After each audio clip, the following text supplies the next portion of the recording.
Hey everybody, welcome back to another episode of Manic Energy. Today I'm joined by Katie Brooks and Dave Hokanson to talk about strategic planning in business. I'm Ryan Swar, and this is Manic Energy, a podcast that dives into the fast-moving world of energy, business, and the people powering it all. From bold ideas to real-world innovation, we're talking breakthroughs, market moves, and the community shaping what's next. Whether you're building for the future or just here for the fun, welcome to the chaos.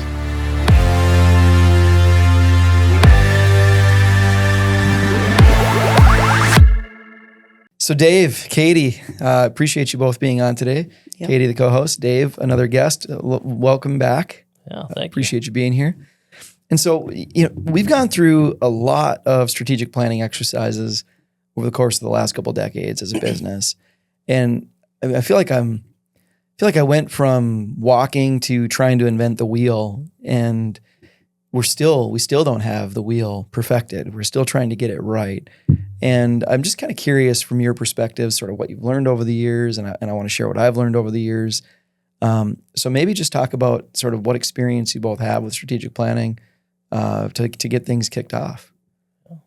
I can start, I guess. Sure. Just kind of at the onset of my experience with strategic planning, at least with LSC, was in the early days, it was really, what can we be the best at? What are we the best at? Let's focus on being the best at that specific thing. And then as time went on, it was like, wait a second, who are we being or doing this best thing for? Like who is the end client? And then you focus on that, and then it kind of evolved to, wait a second, we forgot about our employee base.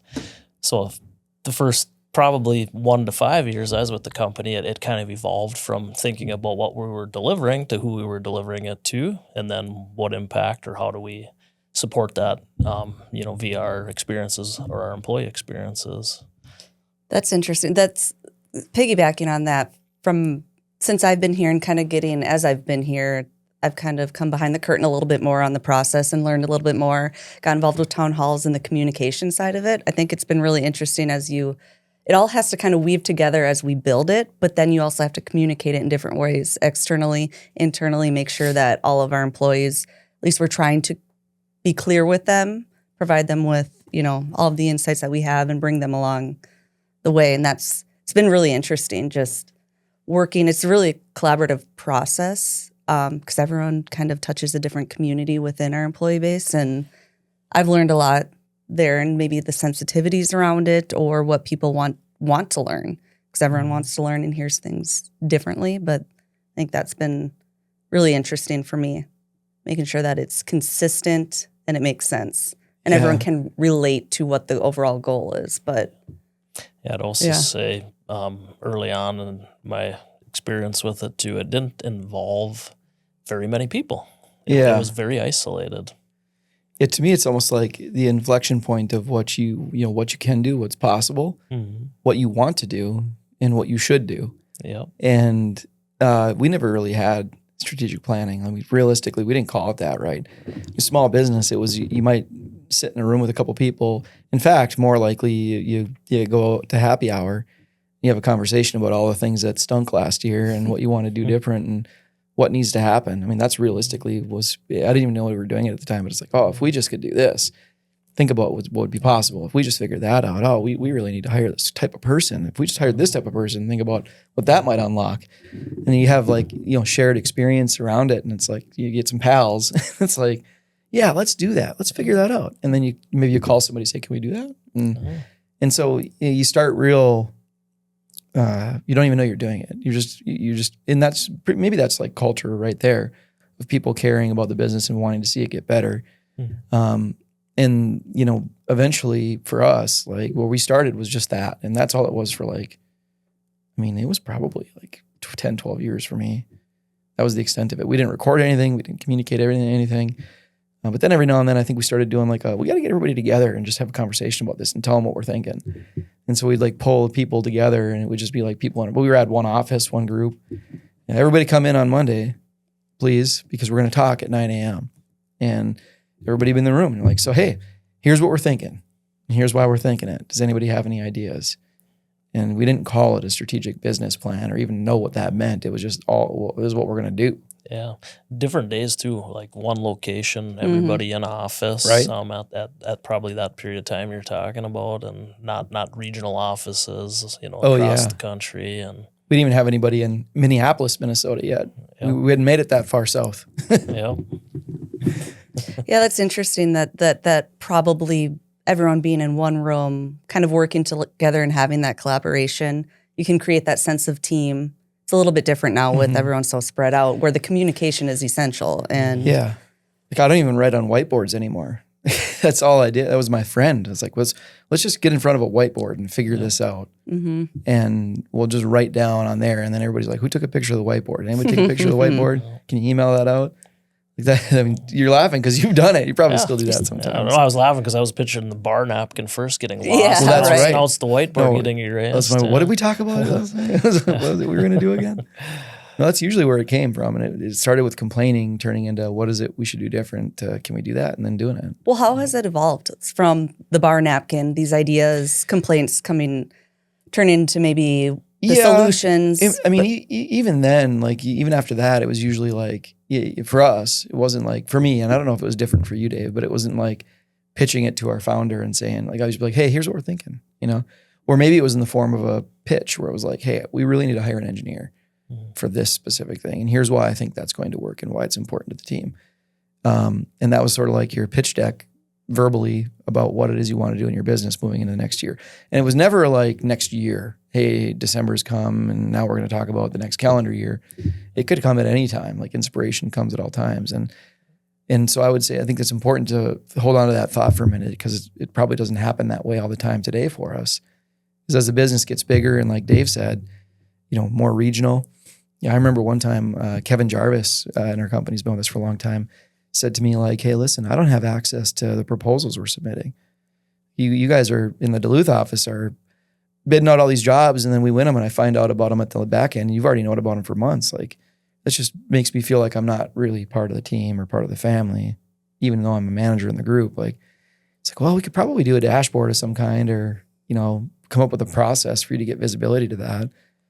And Yeah, that's a good point because I almost feel like strategic thoughts, 2 decades, 15 years ago were almost like this hidden prize, right? Like you didn't want to share them because they were strategic. yeah, Somebody might get your thought and steal it. Like there was that sense when you're trying to start a company, like you have something special, you don't want to share it. Come to find out, that's probably not the way to do strategic planning as you grow.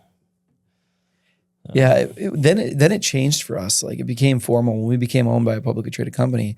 They had something called a SPBP, Strategic Plan Business Plan, and that looked at things called total available market, known as TAM, and that is like what is the total market of that exists. And this is my interpretation of it. This isn't a textbook interpretation, by the way. Somebody could Google it and get a better answer. But it's like, what is the total available market to you that prospective people that could buy your goods or services? And then what is your served available market? These are the things that we actually can access.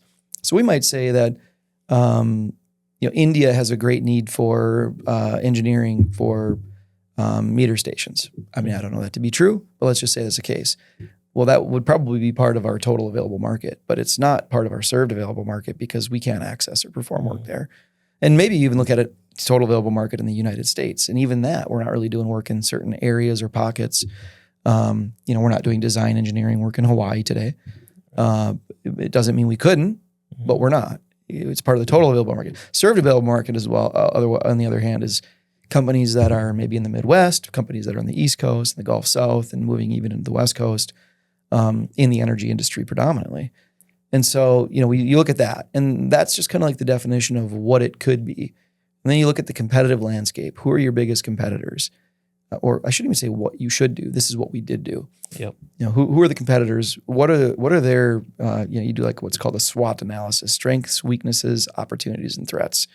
So strengths and weaknesses being inward, like these are our organizational strengths, these are our organizational weaknesses, and then external to your business opportunities. What are the things that you could go do, and what are the threats that could jeopardize the livelihood of your business or your ability to capitalize on those opportunities. And so sometimes we did those SWOT analysis not only for ourselves, but for our competitors from their perspective or lens as well. And so you try to assess the landscape, who's the biggest player? Why are they the biggest player? What is their differentiation? What is your value proposition and why is it different or better than theirs? And then, ultimately all that kind of just boiled down to what are you going to do for revenue and profit next year? And so we would submit a 3-year plan, which was here are the things we need to accomplish. And a lot of times those were around like the roles we needed to fill or the types of jobs we wanted to get or the customers we wanted to work for. It's kind of like a roadmap for we need to get client A, we have 1 relationship, but we need 3. And so this person is going to go do something. And we tried to do it for the whole organization, which was hard. I'm talking a lot, but I think the first couple of years, like our founder just did it and I never contributed to it. I just saw it, even though I was a senior leader in the organization. And I think that was his way of like, at least in this environment, was protecting us from having to do, he saw the value coming into the business from us engaging with clients and with our employees, and the amount of time and energy that would have to go into the planning part of it wouldn't directly contribute to the success at that time in our journey. Yeah, and I think, if you go way back to the kind of the inception of the company, the strategic focus changed over the first number of years too. Oh yeah.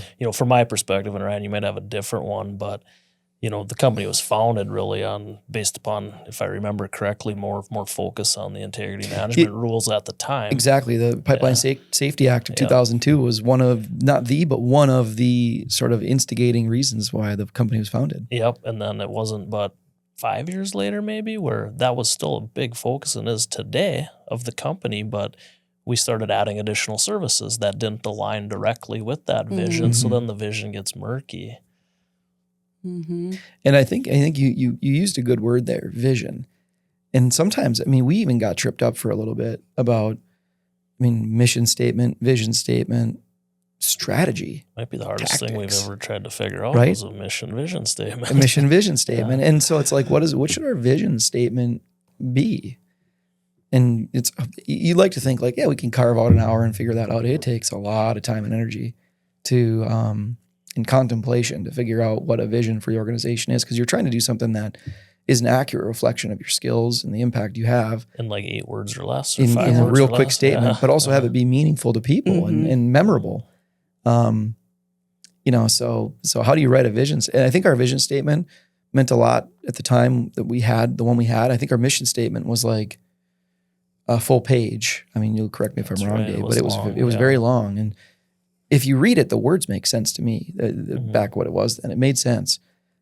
But if you asked me to regurgitate it afterwards, I think it was very difficult. So, and this is even saying that it wasn't done well. It's just saying like, okay, nobody follows that mission because they don't know the mission. And so we need to simplify the mission. So we actually, as a business, and I'm not advocating saying somebody should do this, but we blended the two. We only have one statement, about who it is we're going to be, and at Lake Superior Consulting, that is. And we don't really have a vision statement yet for Manic Energy, but we will. We're talking about working about that, by the way. And so anyway, we had a vision statement that serves as both, and it starts there. But then strategy, what is that? Strategy is just really, the way I think about it is, what do you want and how are you going to get it? And then you start to deploy tactics that align with that strategy. But it's really hard. It is, yeah. Industries change, the industries we serve change, our clients change. Like it's truly an evolving, changing world, and it's no different, I don't feel like, with strategy, because things do change that you can't control. Even if your best laid out intentions were to go capture something, it might not be there 3 years from now if that was your strategy to go get it. And had a conversation recently with somebody else that works for LSC, Kurt Fry, and I know he's going to be a future guest as well. But he was kind of making the statement as we were looking at the energy industry as a whole and how parts of it might have a bubble. So, with a lot of the AI and data center stuff happening, there's been commentary in the industry. Is it a short-term bubble? Is it not, kind of a thing? And, my view of it is everything's a bubble. So you have to be prepared for shifting of things too. Now, you don't want to shift your core values or your vision, but your strategy might have to adapt to things that are outside your control at times too. Yeah, there's this culture of kind of wanting more too. Like, I was doing some reading about sometimes how people maybe accomplish a lot, but don't feel great about it. I'm trying to think of a quick way to say that. So it's like you set these, you call them objectives, and those objectives might be have a better culture, or it might be growing revenue or profit of your business. It might be, ending this work on budget. But in a lot of cases, when we do strategic planning, we set things that are actually ideals. So ideal, like I would say right now, something that's important to us is a sustainable organization. An organization that can weather adversity when it meets it.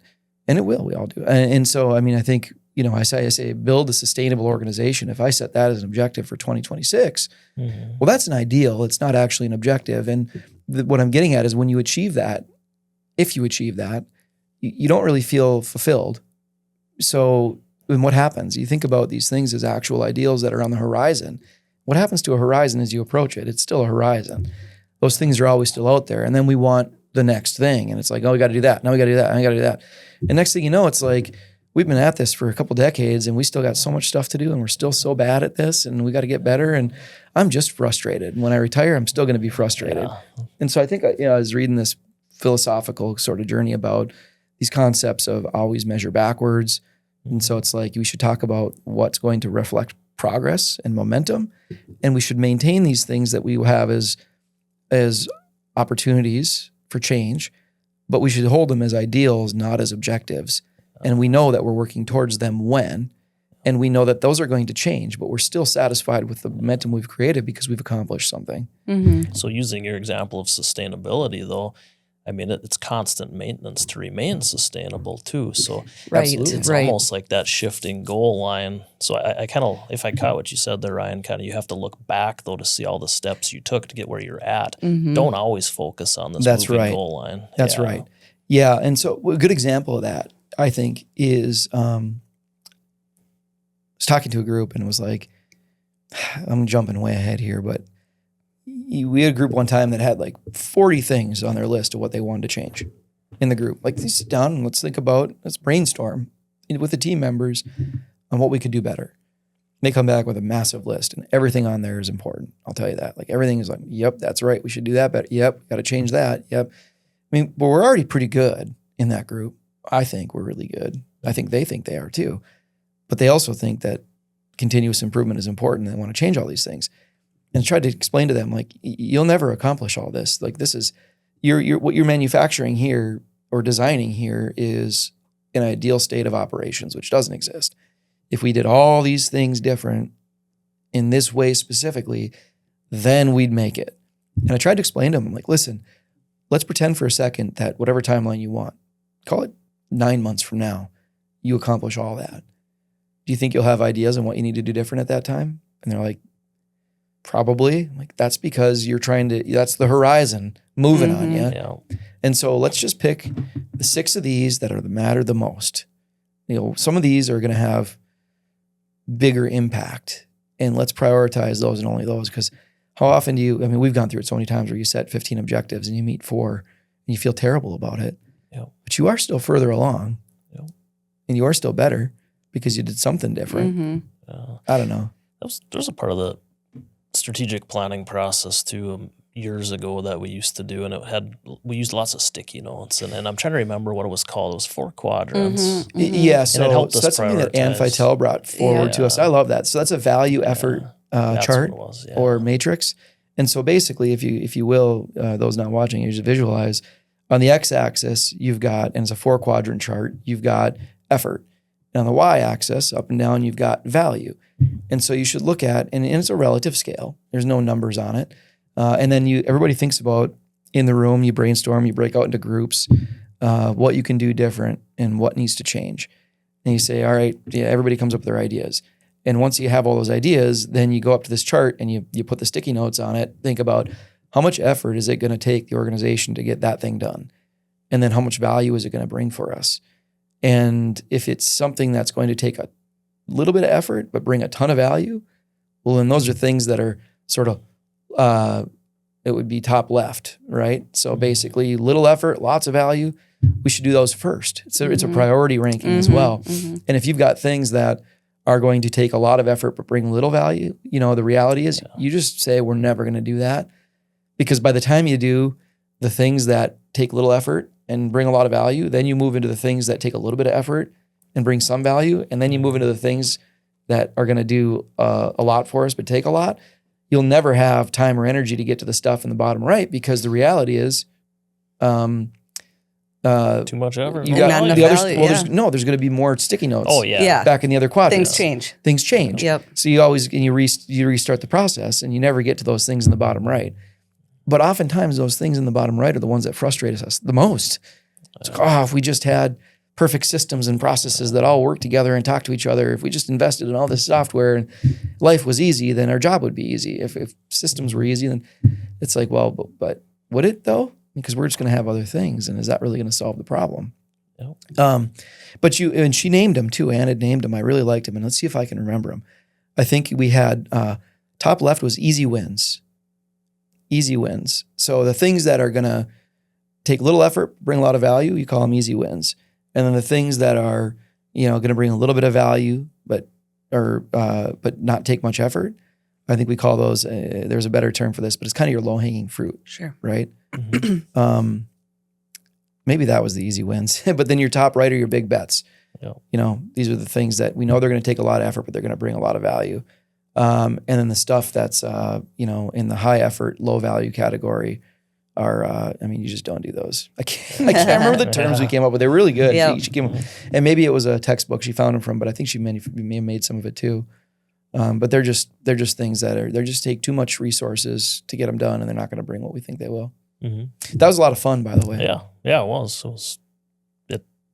Brought a lot of collaboration and Sure did. brainstorming, and I think at that time too, a lot of people were involved in the planning as they are today, and the value of that is pretty great too. And that's one thing I was going to ask. I know that kind of through our transformation and how we do strategic planning and just the benefits really of bringing others along for the ride that are key to our business that maybe wouldn't otherwise be thinking strategically even monthly, certainly not daily. Yeah. Right? Mm-hmm. But it can change perspective to some of our frontline leaders that are really in the grind every day to really understand, hey, so this is the direction we're heading. I get it now, and it really helps them to bring that back to their team. And I agree. Yeah. It's been beneficial, I know, for me and my team, having those conversations with, you and your team, Dave, knowing what you guys are focusing on and then how we can support, but then gaining that alignment when we have that communication and collaboration sessions. Yeah, that was kind of the second thought I was going to have, Kate. It was just just how you communicate this, after you put all this work into this strategic plan. I think, at least for me, I don't feel I'm a great communicator. So the value, though, in getting everybody in alignment and understanding of it is huge, and certainly not something we had been perfect about in the past, but definitely I feel like we're doing a lot better today with it. Yeah. Yep.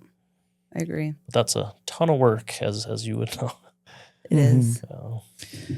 Well, I've been trying to learn more about that too. By the way, I remembered the bottom right quadrant. It's called Money Pit. Yeah. It's the money pit, right? Yep. We actually had to rename it because you're like, well, there's some people that do that for a job. Do we really want to call them and have them feel that way? But the interesting thing, I think, what you just said there is like, how do you not only communicate it, but to get everybody to just remember it? Yeah. And the thing I've been focused on in learning more about is, I think we need to back up a little bit. So last year, our strategic planning, which is like, what do we want? How we're going to get it, was really, not that. It was, what are you going to do for financially? And what do you need for resources to get that done? And, that was kind of the evolution of that business planning process we learned in a publicly traded company. And what I learned there was, it was really important that we communicate to our stakeholders what we were going to do. And I think the way to build value is to be accurate. And I could be wrong on this, but my experience was it was better to be wrong and say you're going to do X financially and deliver more than it is to deliver less. But the best possible outcome is to do what you say you would do. And so we had to get really good about saying what we were going to do and having confidence in that, because delivering on target with what you say you're going to do financially, I think sets the business up for success in the market. When you were in those SPBP sessions, Yeah. and you're setting those metrics, or what are you going to do? Were they ever interested in how are you going to do it? I think high level. And, High and level? it probably depends more on the scale of the business and Sure. the impact of the business. Okay. But in the portfolio. Mm-hmm. And so for us, we were a much smaller piece of that larger company. Still, I think, important in their eyes, and they treated us as such. But, the how is probably less important than the what, and what are you doing about it? So, I mean, to me, the real important thing was if you weren't delivering on what you said you would do, don't just go in there and say, yeah, we're not delivering. It didn't work out.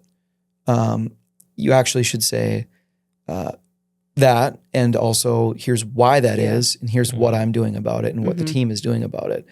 And be right and be confident and have done the research. I think that's what builds credibility, that you understand your business. Yep. But that's about surviving in that environment as much as it is anything. And then don't ever say, I hope that, I watched that get beat up a couple times. Well, I sure hope that, this is going to work out. Hope's not a strategy. Hope is not a good business plan. So never lead with that. And so if you're trying to sell your business out there, or you're trying to, get a loan from a bank, don't use the word hope. In anticipate and say, I think we talked to one business that was thinking about selling, and they're like, we're just hoping that this pans out. And I was like, well, what if it doesn't? And it seems pretty likely to me that it won't. So what are we going to do then if we invest in your business and these things you're hoping don't actually come true? Because I've hoped a lot of things that didn't happen, and there's a lot of things that didn't happen that did happen that I hoped wouldn't. And so, strategic planning is about, what are the variables? How do we control them the best possible way? But we didn't approach it that way as little as 24 months ago. It was even 12 months ago. It was, what are the financials going to look like? Why is that? And what are you going to, what do you need from me as a business owner? And that wasn't effective. Yeah. And I think too, like in the services industry kind of that we're in, right? Selling hours kind of industry too. I think for us, that approach, what it ended up kind of culminating is, we're going to add headcount, and headcount then is going to increase our revenue. But we all know, well, maybe we don't all know, when you make a hire, well, first off, it takes sometimes many months to find a person. Once you make the hire, it takes many months to get them up to speed to be able to contribute in a way that allows us to charge for that time. So like that runway can be more than a year till you actually reap the benefits of a new hire, let's say, financially speaking. Yeah. So kind of I would say a mistake I made in my thought process as we went through last year's plan was we're going to grow the company. And we did. We grew heads. But you get to the end of the year, right? And it's like, oh, what did that do, really? Yeah, growth is really expensive. Yeah. And you don't always see it in the moment, but at the end of the day, you see it and you're like, well, how did that happen? Because you say it takes time to train and get people up to speed, introduce them to clients. Yeah. It's kind of like building out a manufacturing line in a sense. If you're going to relate it, because there's a lot of different listeners of different industries here. I don't think about our employees that way, by the way, but it's like that in that you're going to make an investment and it can't produce day one. Right. And so when you bring in a Dave Hokanson and you have him read code and compliance for 3 months and then travel to Oklahoma and read a manual on the way, there's a lot of investment that goes into that. And your plan, not your hope, is for Dave to own the business someday and run it. And so, if you do a lot of that in 1 year, it can be costly, and you didn't really anticipate that. And we didn't in 2025. Yeah. But moving into this year, we've changed it. I mean, when things aren't working, I mean, there's two sayings that Phil, our founder, used to always say that I appreciate now more than ever. And one of them was when things aren't going well, let's just say that you're not making money producing what you're doing or, in what you're after, this thought of we'll make it up in volume. So don't worry about that. We'll make it up in volume. What that means is, hey, our business isn't working right. Let's just hire some more people that know what they're doing and that'll make it better. Well, the reality is you've got some core problems there that need to be addressed. And sometimes it's really difficult to step back and assess those keenly and say, well, here's how we fix this, or can it even be fixed, or what do we need to do different? And I think that in its essence is probably the different strategy we took this year as we approached business planning, which is what are we doing? How are we performing? Why is that the case? What do our leaders really need to succeed, and what matters most? And how are we going to go get that done? Or is that a money pit? Or is that our best opportunity that's out there? How do we categorize that? Again, the scale's relative. so that we drive investment in the right areas of our business that need it, because we've got great people in all of it, if I'm being honest. At least that's my opinion. Yeah. And so it's like where are you actually driving that investment became a real part of the conversation. And the second thing Phil used to always say is the definition of insanity is doing the same thing over and over again and expecting different results, which I think that's out there. A lot of people heard that one probably, but we were doing some things that weren't working and hoping that because we have great people, they would pan out. And sometimes there's just market problems. Sometimes we're not, like one of our business areas, it's like for this to really work, we need millions of dollars of investment for the people that are doing this hard work to stand a chance at success. That's not fair to them. It's not fair to us. And so it's like, we gotta be honest and transparent and have a conversation about what's real here. So we've done that. And I feel like that's been, for me, really meaningful. Yeah. But what about you on your side of that? So I come up with this new process. Dave just like, all he sees is work. He's like, this isn't actually what makes us money, Ryan. Stop making me do all this work. Well, I even want to have you break down, because we've kind of been jumping around a little bit, but like strategy, defining strategy, and then also the business planning process and how that kind of rolls into. Yeah, that's a great question. I mean, there's so many different ways you can attack it. And I think what we chose to do was really first to define the market. So who are our customers, and then seeing the market through their lens. What influences the decisions they make? What factors drive their behavior? Go ahead, Dave. You said something there. Yeah, no, I was going to let you finish, but kind of on that same line of thought, I think we learned a lot by asking those questions. I think at times, myself included, you think you know a client because you've worked with them for many years, but that client changes too. People move in and out of roles. The way that we have to approach that client changes because of that. Maybe their business interests have changed too. Maybe they've acquired a different company that has a different set of values even, and that they have merged together. So I don't know that we realized we probably didn't fully understand all of our clients till we asked that hard question, right? And sat down and worked through it. Like, wow, I'm learning something here. Yes. Like, yeah, I learned a lot through it, and it was difficult, honestly. But that's what does the market look like from the customer's lens? What influences their behavior? And then you get into what does the competitive landscape look like? And it's different though for every customer too. What influences their behavior, which makes it a little bit more challenging. And every service we offer, or the people within that organization who you're talking to from. The higher level, maybe VP level, to a technician or decision makers. And the questions weren't all this way. I think we had something like 20 questions, 24 questions, maybe in that realm. And you're talking the business planning process. In our business planning process, we had 24 questions that everybody was responsible for answering. But we didn't want paragraphs in journals, but it was just like quick hitting what's most important, paragraph. And then it's, I think some other questions we had in there were like, when are we having the most fun? Where do we have the greatest impact? And then you kind of translate that into also what are our best opportunities? So you look at what our best opportunities are in the lens or from the eyes of our employees. You look at what the needs are, our understanding of the needs from our customers' perspective. And then we look at, okay, what is then our value proposition to market? And those things have to thread. There has to be a customer that wants something. And I don't care if you're selling, tires or if you're selling engineering consulting services. Like there has to be a demand, and that demand, there are decision drivers that influence behavior of buyers, whatever that may be. And so we were asking the question, what are the influencing factors? And then how do we differentiate? Why are our tires better? Why are we trying to sell snow tires in the Gulf of Mexico? That's silly. It doesn't work there. Because we do that sometimes in our business and nobody stops to ask. We really. And actually, it's all more like we're hoping people call and we'll say, "You want some tires? It'd be great." Yeah. We got. So my point is like, hope isn't a strategy. Back to that, it's defining the market, defining our strengths and our weaknesses, figuring out how are we going to win, where are we going to win, and then writing a value proposition about our customers are going to hire us to do these things, and here's the problem we're actually going to solve for them. And then it goes into like a self-assessment on, okay, now that we know those things. What are the things we do really well with respect to that value proposition and those things that are going to be valuable for us?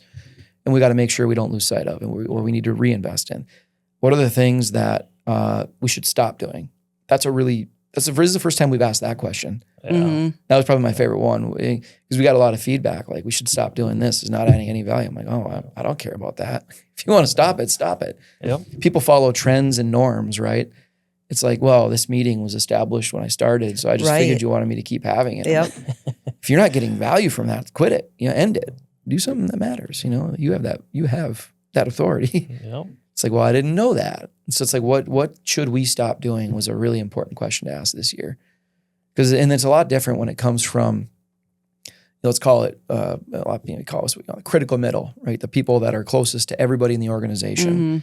And they come forward and say, well, we're doing these things that actually aren't providing much value. And I think you have to have a strong culture to be able to get the answers out of it, so you don't just get silence in the room. People are actually speaking up and in a constructive way. And I think we got that very much so in every service line we have, which, by the way, I think we had like 28 outward-facing services or markets we offer or face. And even that is a lot for the number of people we have in the mid-300s, 350, I think. So, but then it turns into, all right, what does the strategy look like? So, okay, now that we know the customers, we know the landscape, we know the value we're going to bring, we know the things we need to start and stop doing or do differently, then how is that going to all come together? What will you accomplish to make that stuff get better? And then what are the ways in which we'll be able to measure success? That's such a different question or series of questions in my mind than what is your profit next year going to be?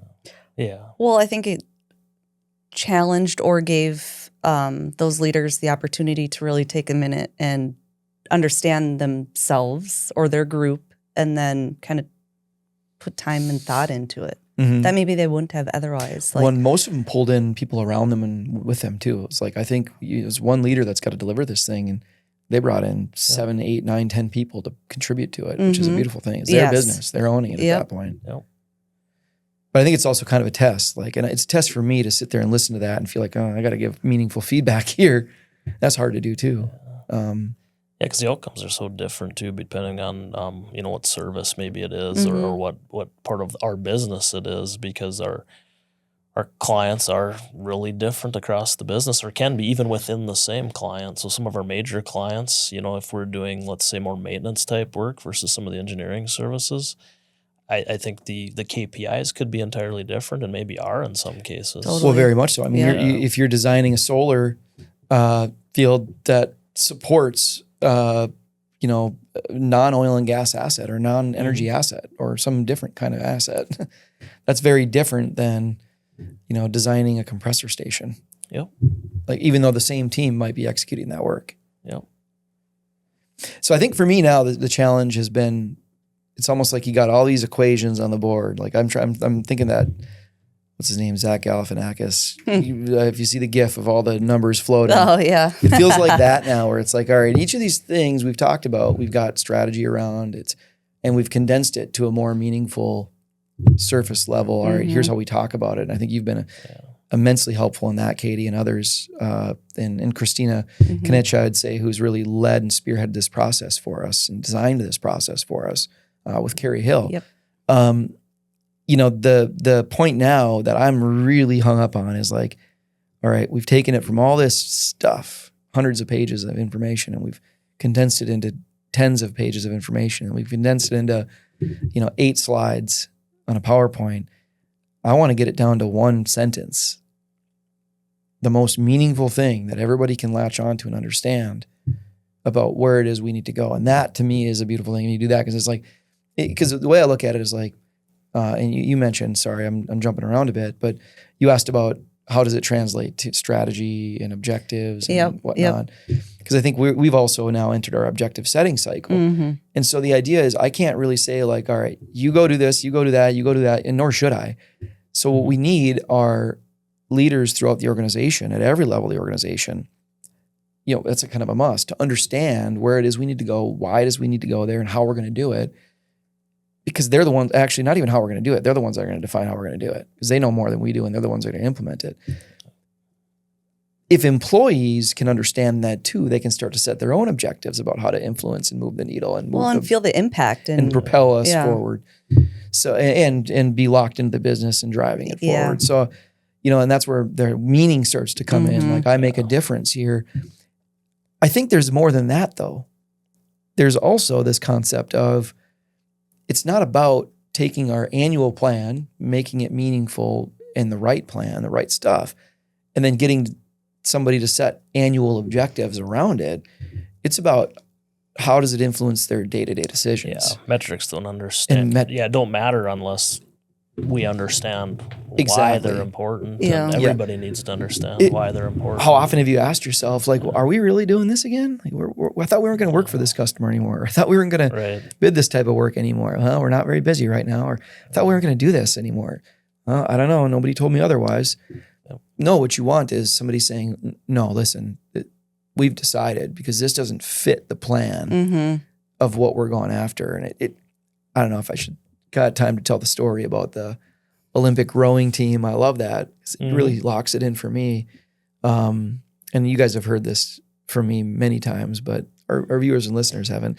And it's not mine. There's a book about it. And the book's called Will It Make the Boat Go Faster?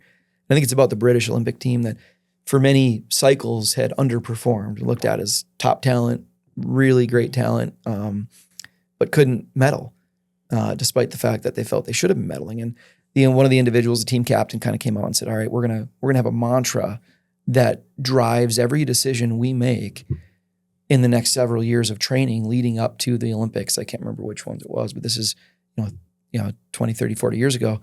Basically said, we're going to follow this, and came out with an idea that was a question: will it make the boat go faster?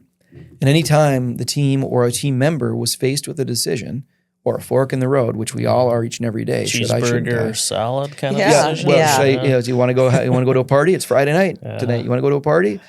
I don't know. Will it make the boat go faster? Hey, do you want to eat this cupcake? I don't know. Will it make the boat go faster? Do you want to go run a 5K on Sunday? Yeah, I mean, that'll make the boat go faster, I guess, because I'll be in better shape. Let's do that. They used that simple question to drive their training regimen and the decisions they made, not just at work as they trained for the Olympics, but in their everyday lives, and they won gold. They didn't just win gold, they destroyed the competition. And so this individual wrote a book with others called Will It Make the Boat Go Faster? And it has everything to do with strategy and everything we're talking about. So I'm hung up right now. I mean, it's January and I don't know when this episode will release. It might be February or March by the time this one comes out. But, I'm trying to figure out how do we condense this into our version of Will It Make the Boat Go Faster? Row the Boat? Is this a PJ Fleck? Is that where he got that from? What are you talking It must about? be a different author. Gophers. Well, maybe row the boat. Row the boat. All in unison. Teamwork. No, this guy's British.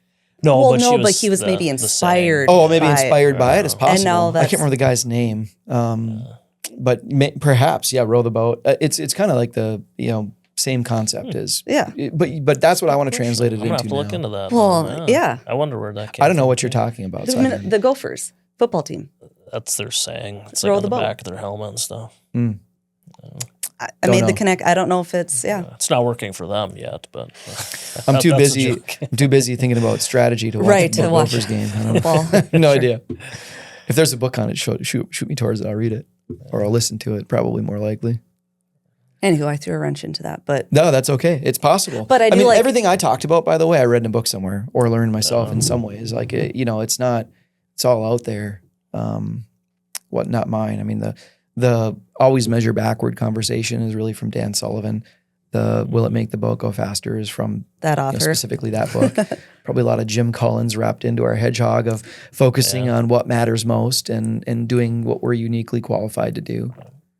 And so we're trying to apply all those concepts, I think, in our strategy planning process, and implement. My goal is to implement a system, effectively a strategy system that everybody embraces and follows. That we find that works for us, and that everybody can leverage and learn from and use, and then do my job better than I do my job. I think that's important too, because I'm sure there's a lot of different, let's call them systems out there for strategic planning, what have you. But not all of them are going to fit your specific company potentially. So you do have to find that right fit, what works for you. There is no one answer. Yeah, and we went from investing nothing to investing a lot of time, energy, and thought, and we're planning on it paying some dividends for us. But and for me, the other part of it, I mean, this is intended to be a tool that serves as a succession plan document. Really, like I want somebody to get better and really good about strategic planning and delivering results, which is really all it is our ability to find the results we want and then deliver on those commitments. And get everybody contributing towards that end. And if we can get some real polished professionals that do that, well, they should probably be doing my job. And then I can do something that's better for the business. And so it's really trying to build these systems. But to figure out this strategic planning thing, it was more important than some of the other things we had on the agenda that we could have done. There's only so much time and energy available. But well, we're going to put it to work. I still need your help, probably in a big way, on messaging and branding and rollout. We've got a town hall with everybody in a few weeks. We're going to make some grand commitments, and I don't mean grand as in like big and boisterous. I mean more like we're going to make some big commitments because the reality too is we didn't have the greatest year, and that affects our ability to do things like pay bonuses, and we don't want that. So we got to change. And I think we've really developed a roadmap and a plan to get there. Yeah. Now we got to communicate that. Yeah. One thing that's come out of the process that I really like is the focus on having focus. Just everyone knows it's not everyone running in different directions, but I feel like we're coming together and there's more of a unified front. And that's a good point. Yeah. Last year I met with a team that had a spreadsheet, and then I met with a team that had a PowerPoint, and then I met with a team that wrote a Word document business plan. And I met with a team that forgot we were meeting. And so, there's been more process around it for the first time. So, and frankly, I think it shows in the results. Yeah. Because not that they didn't do good, but that I didn't do good. Yeah. It took a lot of introspection to say this has to change. And then a lot of convincing to get people on board with, the effort's worth it. And so we're in the middle of that journey right now. We'll check back in a year and say, do we feel like it had an impact? There's a lot of work to happen between now and next year too, in terms of maintenance of a strategic plan too. Like you put all that work into it, you can't set it aside and lose focus. Right. Well, you have to revisit. And I also don't want it to be something that ends and starts and ends and starts and ends and starts. I want it to be continual. Where ideally next year that it's not this big production. Right. It's really more like a continuation of, all right, because the baseline things really, the first half of what we talked about and what we did, our customers, how they make decisions, our ability to compete. Many of those things should be relatively stable in a given year. The tactics we deploy in response to those might evolve and change, especially as we start evolving ourselves. But the base layer stuff shouldn't change. So hopefully it should be easier. And I think we're going to learn more about this. And I have every bit of confidence that, Christina and yourself and others, and I might have some contributions too, is going to, together we're going to get it in a place where it's a lot easier as we move forward. Yeah. Well, thanks for talking through it. And I hope some of our listeners and viewers might have learned something. Perhaps you've engaged in this type of thing before. Perhaps you haven't. And maybe you can start using it, or maybe you can use it on how to get from point A to point B in your everyday life. I mean, I think this is true of whatever it is you're trying to accomplish, even if it's in sports and you're trying to become better at something. I think these are the right things to focus on in any step of life. So appreciate you joining us. Thanks for being back, Dave. Yeah. Thank you. That's a wrap on this episode of Manic Energy, where the only constant is change. If you're fired up, do us a solid. Follow the show, leave a quick review, or send it to a friend. Got questions, ideas, or a topic you want us to dig into? Drop us a line at the link in the show description. Thanks for riding the current with us. Until next time, stay charged.